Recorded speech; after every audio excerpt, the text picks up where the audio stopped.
Guys and girls, this is Johnny here, ladies and gentlemen. Britain deploys fighter jets to Sweden and Finland for training. July the 10th, 2022. Let's see what more is happening today, guys and girls, ladies and gentlemen. Britain has sent fighter jets to Finland and Sweden, where they've been taking part in joint training exercises. The Ministry of Defence in London said the deployment is part of an increased presence in the region. And meanwhile, in Ukraine, Russian missile and rocket strikes have been causing more widespread damage in towns and cities across eastern and southern regions of the country.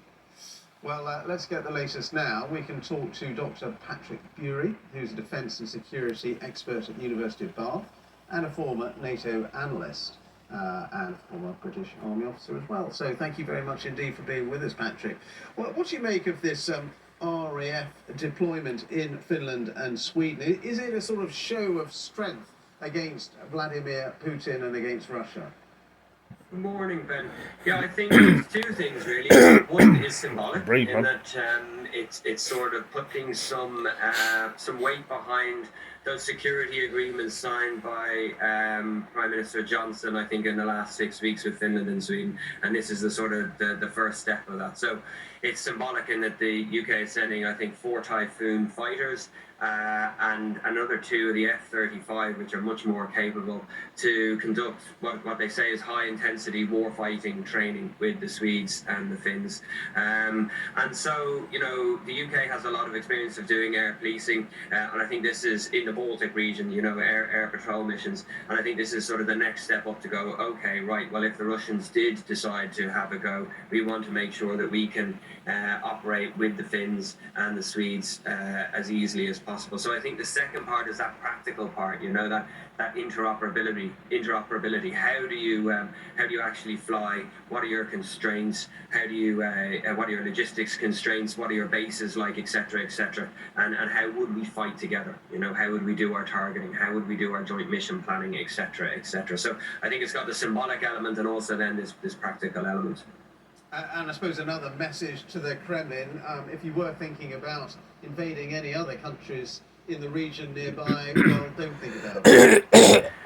Yeah, I think there's definitely that going on. There's always messaging going on, isn't there, with sort of military deployments, etc. But I think one of the interesting things here is that the Swedes have the Gripen fighter and the Finns have the F-18 Hornet, and they're kind of like 4th generation fighters, and the Typhoons even are a little bit more advanced than them, like 4.5. But the technology in them is 20 years old in some cases, and your viewers could probably think of it like a car that sort of was around in the 2000s. A decent car, you know, very capable, but again, technology is moving on. Whereas the F-35 is stealth.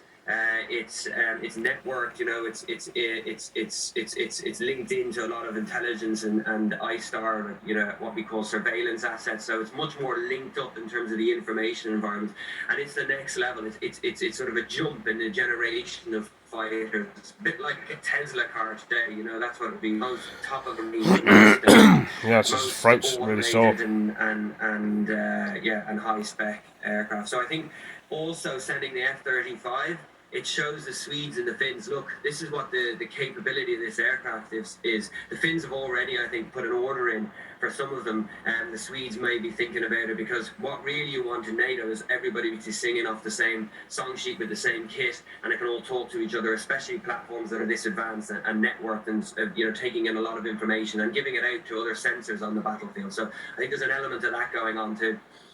All right, Dr. Patrick Bury, thank you very much indeed on that later. Guys and girls, ladies and gentlemen, hope you all enjoyed it. What do you think about this? Good idea, they're sending jets to Sweden and Finland. Right, better go. Thank you, Joey. Peace.